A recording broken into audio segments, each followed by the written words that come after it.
बिस्मिल्लाहिर्रहमानिर्रहीम। अस्सलाम वालेकुम। आज हम बना रहे हैं आलू मटर गोश्त का सालन। तो इसके लिए मुझे जो चीज़ें चाहिए, मैंने आधा किलो यहाँ पे मटन का गोश्त लिया है। आलू लिए हैं मैंने 6 अदद और जिसको मैंने चकोर साइज़ में काट लिए हैं। 3 अदद मैंने टमाटर लिए हैं। मटर लिया है मैंने 1 किलो। प्याज को मैंने बारीक बारीक चॉप कर दिया है। मिसालों में मेरे पास जो मौजूद है वो है नमक 1 और आधा चम्मच भरकर, 1.5 चम्मच खाने का पिसी लाल मिर्च भर के लेनी है, 2 भर के खाने के चम्मच सूखा पिसा धनिया, आधा चाय का चम्मच हल्दी, गरम मसाला भूनते हुए जाएगा आधा चाय का चम्मच, और खड़े गरम मसालों में से मेरे पास मौजूद है तेज़पात 1 से 2 चुटकी ज़ीरे, 4 अदद काली मिर्च, 2 अदद लौंग, जावित्री 1 अदद, दालचीनी 1 अदद, और ये इलायची जो है ये हम थोड़ा सा कूट के इसको आखिरी में डालेंगे। और कोरमा एसेंस लिया है मैंने, ये बिल्कुल आखिरी में जाएगा 1 कतरा। अच्छा, एक पैन में मैंने क्या करना है, 2 चम्मच भर कर ऑयल डालेंगे।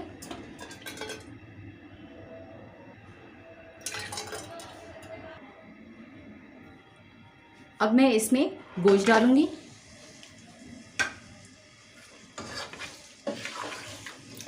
और इसको 2 मिनट के लिए फ्राई करेंगे। अच्छा, इसी पॉइंट में मैं लहसुन अदरक का पिसा हुआ पेस्ट डालूंगी, जो कि मैं आपको बताना भूल गई थी। लहसुन अदरक डालने के बाद इसको 2 मिनट के या 5 मिनट के लिए अच्छी तरीके से फ्राई कर लें, ताकि इसका गोश्त का कलर जो है वो थोड़ा सा चेंज हो जाए।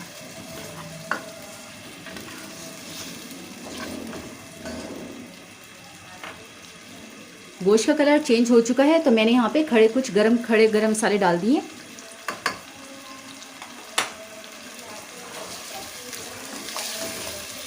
और अब मैं इसको 2 से 3 मिनट तक भून लूँगी।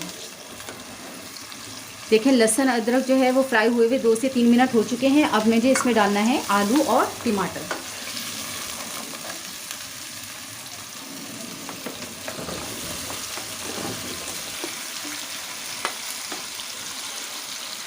इसको अब मैं अच्छी तरीके से मिक्स कर दूँगी।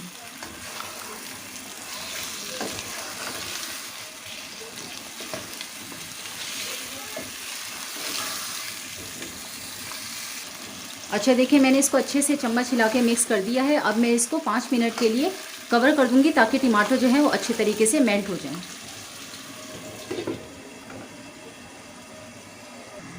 अच्छा, देखिए मैंने इसको तेज़ आंच में ढककर 5 मिनट के लिए अच्छी तरीके से पका लिया था। अभी जो टमाटर हैं वो थोड़े से मेल्ट हो गए हैं। अब मुझे इसमें क्या क्या डालना है, जितने भी पिसे मसाले थे मेरे पास वो सब के सब मैं इसके अंदर ऐड कर दूँगी।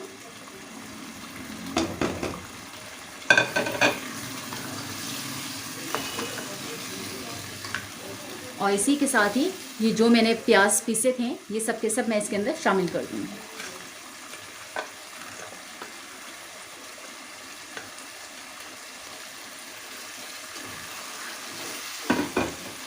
और अब इसको हमें अच्छी तरीके से भूनना है। अच्छा, इसके अंदर ये जितना भी आपको पानी दिखाई दे रहा है ये सिर्फ अपना गोश्त का पानी है और टमाटरों का पानी है। इसी पानी में मैं इसको भून लूँगी। इसके अंदर अभी तक मैंने कोई भी पानी किसी भी किस्म का शामिल नहीं किया हुआ, और मैं इसकी अच्छी तरीके से भुनाई कर दूँगी।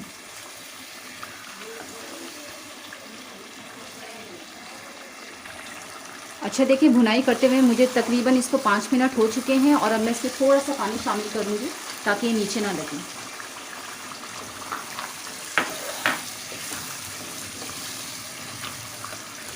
और इसको 4 मिनट और अच्छी तरीके से भून लूँगी। ये इसकी लुक है।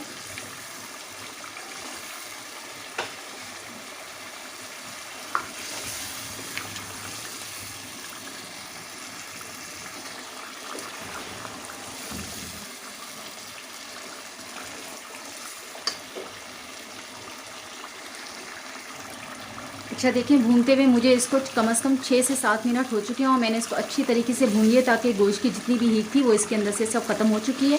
अब मैं इस पॉइंट में क्या करने लगी हूँ, जितने भी मटर हैं मेरे पास ये मैं सब के सब शामिल कर दूँगी।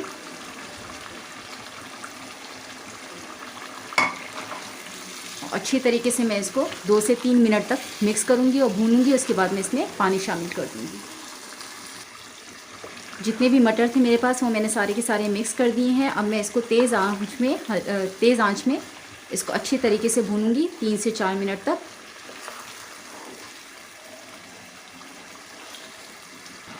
अच्छा देखिए 4 मिनट हो चुके हैं। अब मैं इसमें शामिल करूंगी 4 से 5 कप के करीब पानी। अच्छा देखिए मुझे ना इसमें इतनी कंसिस्टेंसी चाहिए शोरबे की ना, इतना गाढ़ा होना चाहिए शोरबा। तो इससे ऊपर मैं पानी रखकर इसको मैं उबाल देकर दम के लिए रख दूँगी। अच्छा इससे ऊपर रख के मैं पानी डाल रही हूँ। यहाँ पे कम से कम 2 गिलास के करीब मैंने पानी डाल दिए ताकि आलू और गोश्त अच्छे तरीके से इसमें गल जाए। 15 मिनट चाहिए होंगे अच्छी तरीके से पकने के लिए। अच्छा देखें इसको तकरीबन 5 मिनट हो गए और इसमें अच्छे से उबाल आ चुका है। अब मुझे इसमें क्या डालना है, ये थोड़ी सी मैं कसूरी मेथी, जो सूखी वाली कसूरी मेथी होती है, वो मैं हल्की सी इसमें डाल दूँगी ताकि इसमें थोड़ी सी खुशबू आ जाए। और ये जो इलायची है इसको मैंने हल्का सा ओपन किया है और इसके बाद मैं ये भी इसमें शामिल कर दूँगी। अब मैं इसकी आंच हल्की कर दूँगी।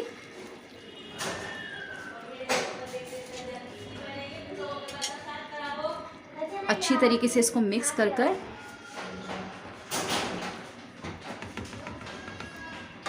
एटलीस्ट 15 टू 20 मिनट जो है मैं इसको दम पे हल्के आंच में यानी कि पकने के लिए रख दूँगी। 15 टू 20 मिनट मैं इसको पकने के लिए रख दूँगी हल्की आंच में। अच्छा देखिए इसको पकते हुए एटलीस्ट 25 मिनट हो चुके हैं। तो मैं अब इसका ढक्कन खोल रही हूँ।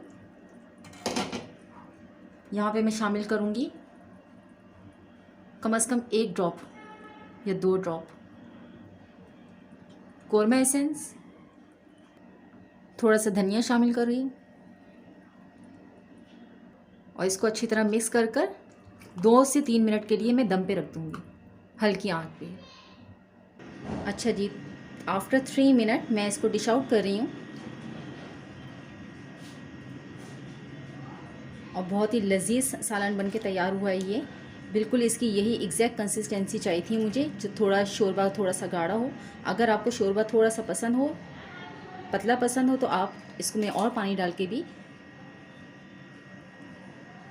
अगर आपको शोरबा पतला पसंद हो तो आप इसमें और पानी भी डाल सकते हैं। बहुत ही मज़ेदार सालन बन के तैयार होता है। एक दफ़ा ज़रूर इसको मेरे स्टाइल में आप बनाएं। अब मैं इसको हरे धनिए से गार्निश कर रही हूँ और कुछ हरी मिर्चें डालेंगे। ये बहुत ही लजीज बन के तैयार होता है। ख़ास तौर पे इसका जायका बिल्कुल ऐसे लगता है जैसे कोई कोरमा स्टाइल में तैयार हुआ हो। चेक करें इसकी कंसिस्टेंसी। और ख़ास तौर पे मेहमानों के आगे सर्व करने के लिए तो ये बहुत ही बेहतरीन डिश है।